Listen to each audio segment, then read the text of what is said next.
नमस्कार। अगर आप एक शानदार करियर की शुरुआत करना चाहते हैं, वो भी रिजर्व बैंक ऑफ इंडिया जैसे बड़े नाम के साथ, तो ये जानकारी आपके लिए ही है।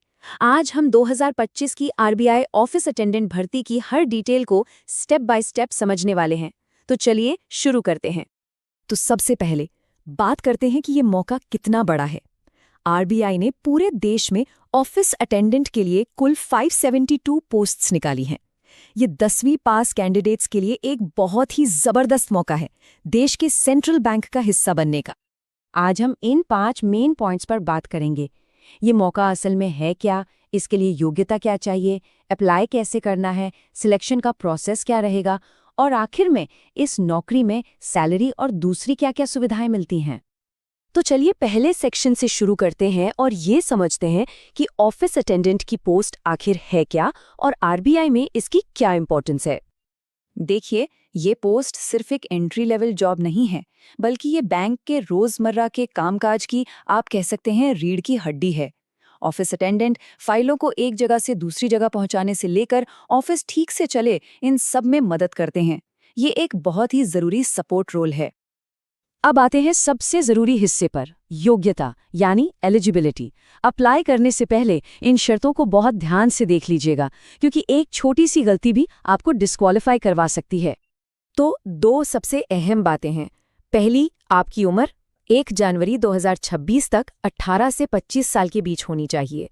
और दूसरी, आपकी एजुकेशन। आपने किसी भी मान्यता प्राप्त बोर्ड से 10वीं क्लास पास की हो। बस ये दो मेन शर्तें हैं। लेकिन एक सवाल है जो अक्सर लोगों के दिमाग में आता है कि अगर किसी के पास हायर एजुकेशन है, जैसे ग्रेजुएशन की डिग्री, तो क्या वो अप्लाई कर सकते हैं? और इसका जवाब बिल्कुल साफ है, नहीं। आरबीआई ने इस बात को एकदम क्लियर कर दिया है कि ये पोस्ट सिर्फ उन लोगों के लिए है जो 10वीं पास हैं लेकिन ग्रेजुएट नहीं है। ये एक ऐसा नियम है जिसमें कोई छूट नहीं है, तो अगर आपकी क्वालिफिकेशन ज्यादा है तो आप अप्लाई ना करें।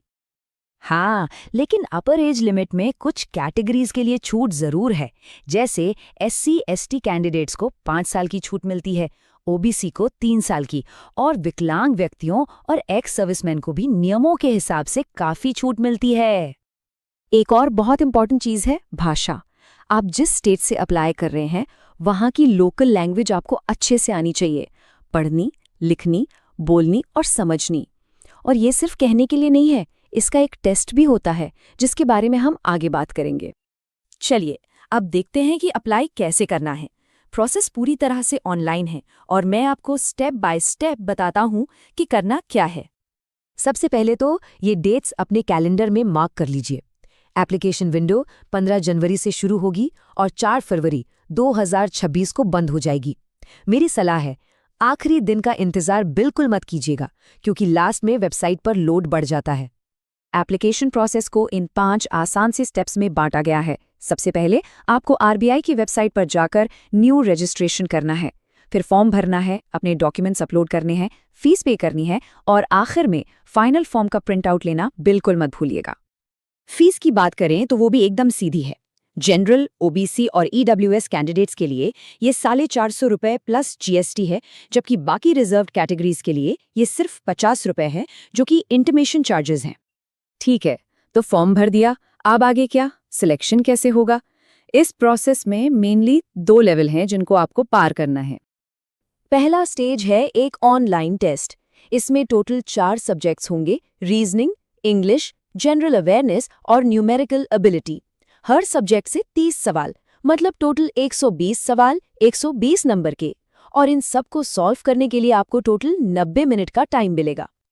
इस टेस्ट के बारे में 2 बातें खास तौर पर याद रखिएगा। एक, इसमें नेगेटिव मार्किंग है, हर गलत जवाब पर आपका 1/4 मार्क कट जाएगा। और दूसरी, आपको सिर्फ ओवरऑल कट ऑफ ही नहीं, बल्कि हर एक सेक्शन का कट ऑफ भी क्लियर करना होगा। ऑनलाइन टेस्ट क्लियर करने के बाद अगला लेवल है एलपीटी यानी लैंग्वेज प्रोफिशिएंसी टेस्ट। अब ये क्या है? ये बस एक क्वालिफाइंग टेस्ट है। इसके मार्क्स फाइनल लिस्ट में नहीं जुड़ेंगे, लेकिन इसमें पास होना कंपलसरी है। अगर कोई इसमें फेल हो गया तो ऑनलाइन टेस्ट में कितने भी अच्छे नंबर हो, उसका सिलेक्शन नहीं होगा। और अब आते हैं उस पार्ट पर जिसका सबको इंतजार रहता है, सैलरी और बेनिफिट्स। इस जॉब में मिलता क्या क्या है? तो शुरुआत में ही आपकी अंदाजन हर महीने की ग्रॉस सैलरी होगी लगभग 46,029 रुपए। सोचिए, एक 10वीं पास की क्वालिफिकेशन वाली जॉब के लिए ये एक बेहतरीन स्टार्टिंग सैलरी है। सैलरी के अलावा भी आरबीआई आपको ढेरों शानदार बेनिफिट्स देता है। बैंक की तरफ से घर, मेडिकल और पढ़ाई के खर्चों का रीइंबर्समेंट, एलएफसी, इंश्योरेंस और नई पेंशन स्कीम। ये सब मिलकर इस जॉब को एक कंप्लीट सिक्योर पैकेज बनाते हैं। तो आखिर में आपका फाइनल सिलेक्शन इन चीज़ों पर डिपेंड करेगा। ऑनलाइन एग्जाम में आपकी परफॉर्मेंस, एलपीटी पास करना, आपका मेडिकल फिटनेस और आपके सारे डॉक्यूमेंट्स का सक्सेसफुल वेरिफिकेशन। तो अब सारी जानकारी आपके सामने है। एक सीधी साधी प्रोसेस, देश का सबसे बड़ा बैंक और एक सॉलिड फाइनेंशियल पैकेज। अब सवाल ये है कि क्या ये आपके करियर के लिए एक सही और सुरक्षित शुरुआत हो सकती है? ये फैसला अब आपको करना है। शुभकामनाएं।